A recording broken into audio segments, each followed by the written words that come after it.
Et bonjour. Comment ça va, amigos? Bon, alors ce soir, évidemment, pour la communauté Dragon Ball, c'est un grand soir. Là, il va pas y avoir d'analyse de perso, ce genre de truc. Évidemment, je vais parler du trailer qui vient de sortir. Donc, je vous demande pardon d'avance. Je sais que je vous ai un peu mal habitué, on va dire, avec des bonnes analyses, beaucoup d'images, etc. Là, il n'y en aura pas. Là, ça va être plutôt de l'expression. C'est moi qui vais parler. Parce que justement, j'ai envie de parler de ce trailer qu'on a vu. Je me suis dit, bon, bah maintenant que je fais des vidéos, autant en parler, quoi. Loin de moi l'idée de surfer sur le buzz, etc. Mais il faut dire que ce trailer a réveillé quelque part le fanboy qui dormait en moi, quoi. Déjà, le premier trailer était bien, d'ailleurs j'en avais fait une vidéo. Mais en fait, ce que je disais, c'est que j'avais la crainte, en fait, dans le premier trailer, qu'on voit simplement un Broly qui est juste une grosse brute, qui va pas forcément avoir une vraie histoire derrière, un peu comme dans le film Le Retour de Broly. Et c'est ça qui est formidable, c'est parce qu'en fait le trailer qu'on a vu hier, enfin là, ce soir, en fait nous montre que pas du tout. En fait, le film s'appelle Broly, mais ça va tourner autour d'une tonne de thématiques. On va avoir de l'histoire des Saiyans, on va avoir une nouvelle histoire de Broly, on va avoir le destin aussi de Freezer qui est mêlé à ça, on revoit du Bardock. Après, il faut juste espérer que dans le trailer, on nous a pas spoilé à peu près toute la partie sur Freezer, sur les Saiyans, etc. Ce serait bien que ce soit juste des petits avant-goûts, quoi. Bon, maintenant, je vais dire un petit peu ce que j'ai pensé du trailer.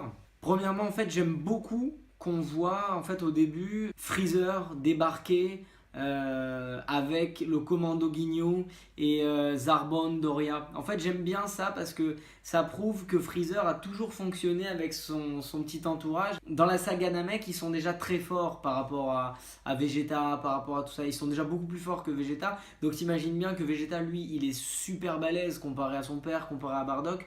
Donc forcément, au moment où Freezer débarque sur la planète Vegeta, moi ce que j'aimerais bien voir, c'est un des membres du commando Ginyu ou bien Zarbon ou Doria qui explose très rapidement un Saiyan pour annoncer la couleur, tu vois. Ce que j'aime en fait, c'est le côté conquête. On va voir la conquête de la planète Vegeta. Comment Freezer il arrive et il dit bon ben voilà, bonjour, ravi de vous rencontrer, à partir de maintenant c'est moi qui décide. Et en plus, comme je le disais pendant qu'on regardait le trailer, on voit que le roi Vegeta il est terrifié. Alors je sais pas ce qui se passe avant, et c'est ça que je disais, c'est que j'aimerais bien qu'il y ait un énorme combat juste avant, c'est-à-dire un Saiyan genre qui fait un peu le nerveux qui arrive et t'as Doria ou Zarbon qui le défonce ou un du commando Ginyu, et là vraiment t'as le roi Vegeta qui est là, mais pardon, enfin on se soumet, on dit plus rien, tu vois. Bon, mais après évidemment ce qui est extra dans ce trailer, c'est le côté le destin des trois Saiyans, quoi. Et ça c'est extra parce que en fait, avec ça, on renoue enfin avec du vrai Dragon Ball. Je voulais faire une vidéo là dans pas longtemps, je suis en train de la préparer, où je vais expliquer un peu pourquoi moi et beaucoup d'ailleurs on a été déçus de Dragon Ball Super. Donc je vous spoil un peu, mais une des grosses raisons pour moi c'est le problème de l'intrigue. Dans Dragon Ball Super, le problème c'est que il n'y a pas énormément d'intrigue, à part dans l'arc Trunks Zamasu, il n'y a pas une grosse intrigue, c'est toujours amené de manière très rapide. Le méchant, c'est lui, il veut détruire la planète, il veut se venger de Sangoku, voilà, il n'y a pas grand chose derrière, il n'y a pas de passé, il n'y a pas de futur, il n'y a pas de présent, c'est lui, il faut le tuer, boum, à part encore une fois comme dans l'arc Zamasu. Et là, ce que j'aime, c'est justement que, il y a une intrigue. En fait, dans Dragon Ball à l'époque, il y avait vraiment, en fait, au fur et à mesure que la saga avançait, tu commençais à comprendre. Tu vois ce que je veux dire?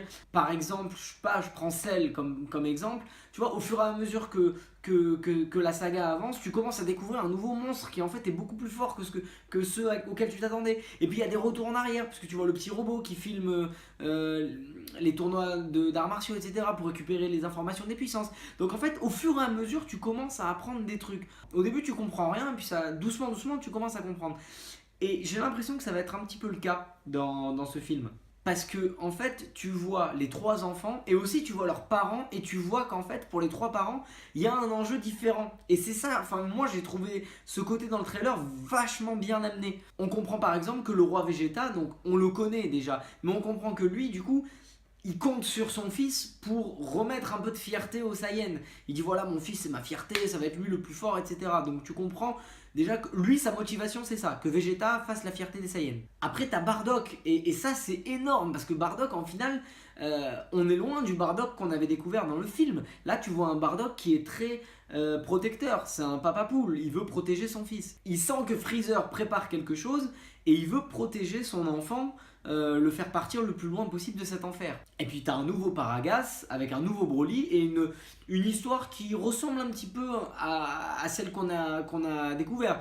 Tu le vois, il est là, je vais me venger des Saiyans parce qu'ils ont envoyé mon fils sur une planète lointaine, je sais pas quoi. Justement, moi je trouve ça génial qu'on va découvrir de nouvelles choses sur les Saiyans et sur leurs parents. Je reviens rapidement sur Bardock. En fait, à mon avis, et je pense, enfin j'aime pas trop les théories, logiquement je pense qu'on aura quand même le droit à la fameuse scène où Bardock lutte contre Freezer. Mais en plus on voit, alors je sais que ça s'est tiré d'un spin-off sur les Saiyans, la scène où on voit Bardock qui est avec sa femme, déjà rien que ça, la mère de Sangoku, qu'on n'avait jamais vu, on l'avait vu dans un spin-off, mais on savait pas qu'elle existait vraiment. Et puis qui dit à son fils, survis, il faut que tu arrives à survivre. Alors que dans le film Bardock, à un moment donné, Bardock il passe devant Sangoku, il regarde, il fait sa force de combat est seulement de 2 unités, c'est ridicule, il se barre, tu vois. Et Sangoku il continue de pleurer. Là il lui dit, il faut que tu survives. J'ai un peu peur des petites incohérences, mais quelque part on va passer au-dessus parce que ça a l'air vraiment sympa la manière dont c'est amené. Il y a un truc qui est bizarre, c'est que Sangoku quand il se barre, il a l'air quand même conscient qu'il est en train de quitter ses parents. Donc il a l'air quand même pas grand, mais tu as l'impression qu'il a déjà 3-4 ans quoi. Alors que normalement dans Dragon Ball, quand il arrive sur Terre, c'est un bébé. Mais quelque part, ça expliquerait aussi le fait que c'était pour moi, je trouve, incohérent que Sangoku était censé se souvenir de sa mission de détruire la Terre alors qu'on lui a dit, alors que c'était un bébé. Un bébé va lui expliquer qu'il doit détruire la Terre 30 secondes après, il n'en a plus rien à foutre, il veut juste jouer, tu vois ce que je veux dire. Alors que là, tu sens que quand il s'en va, il est déjà un petit peu plus grand. Donc ça peut peut-être expliquer le fait que, effectivement, il était censé se souvenir de sa mission avant qu'il se cogne la tête. Donc ça, je trouve ça intéressant. Et pour Broly et Paragas, j'aime beaucoup parce qu'ils ont respecté un aspect de la relation Broly-Paragas, à savoir le fait que Paragas se sert de la puissance de son fils pour régler ses vieux comptes. Donc ça, c'est quelque chose qui va rester, j'ai l'impression, puisque le moment où Paragas se barre, tu sens qu'en fait, lui, il dit les Saiyans, c'est ça son obsession à lui. Freezer qui détruit la planète, il en a mais rien à foutre, comme dans le film. Lui, son obsession, c'est le roi Vegeta, se venger du roi Vegeta. Et on voit aussi que Broly, donc on s'y attendait, mais ne sera pas le même que le premier qu'on a connu dans le premier film Broly. Bon, d'une part parce que Broly n'est pas canon, forcément, pour des questions de cohérence narrative, mais aussi parce qu'on voit du coup pas la relation Sangoku-Broly. Et donc le fait que Sangoku était censé avoir traumatisé Broly, le vrai Broly que nous on connaît, par ses pleurs, etc. Donc là, ça n'existe pas. Donc, quelque part, c'est bien parce qu'on va voir vraiment une nouvelle histoire pour Broly. Et du coup, on peut s'attendre à un combat Broly contre Vegeta, Sangoku et Freezer parce que comme dans le premier film, Paragas veut se venger. Mais je pense pas que ça va être vraiment focalisé sur Freezer. Je pense qu'il s'en fout en fait de Freezer. Ça va être vraiment sur les Saiyans, Sangoku et Vegeta. Vraiment, plus je l'ai regardé 3-4 fois hein, le trailer. Plus je le vois, plus je me dis que déjà l'animation a l'air vraiment cool par rapport à tout ce qu'on a vu dans Dragon Ball Super. Mais surtout, ce que j'aime, c'est le côté on focalise sur une période de laquelle on n'avait jamais parlé. Et j'aime ça parce que c'est justement ce que je veux voir dans le futur de Dragon Ball. J'en ai marre de leurs arcs de merde qui servent à rien, où il n'y a aucun retour en arrière, où c'est un tournoi du pouvoir. Enfin, j'en ai marre moi de tout ça. Moi je veux vraiment une intrigue et je veux de la profondeur scénaristique. Et ça renoue un peu avec le Dragon Ball qu'on aime. Et j'aimerais bien, je sais pas moi, voir plus tard l'histoire des Namek ou l'enfance de Oob, ce genre de trucs. Et là j'ai l'impression qu'il repart dessus. Donc globalement c'est très positif et il me tarde vraiment de voir le film. Merci d'avoir regardé cette vidéo les amis. Il fallait que j'en parle, c'était important pour moi. Donc si vous avez aimé hein, évidemment n'oubliez pas de mettre un petit pouce bleu. Et abonnez-vous à la chaîne Yaniv avec un V, abonnez-vous sur Facebook. Je suis en train de préparer la vidéo Dragon Ball Z vs Dragon Ball Super, je pense qu'elle sortira je sais pas quand. Je suis devenu un peu moins ponctuel sur la sortie des vidéos, j'ai beaucoup de choses dans ma vie, j'ai ma femme qui vient de venir habiter à la maison, le travail tout ça, donc je suis un peu moins actif, mais je prépare mes vidéos, il n'y a pas de souci. Et c'est tout pour moi, amigos. Je vous souhaite une bonne journée ou une bonne soirée. Je ne sais pas quand est-ce que vous regarderez cette vidéo. Et je vous dis à la prochaine. Bisous.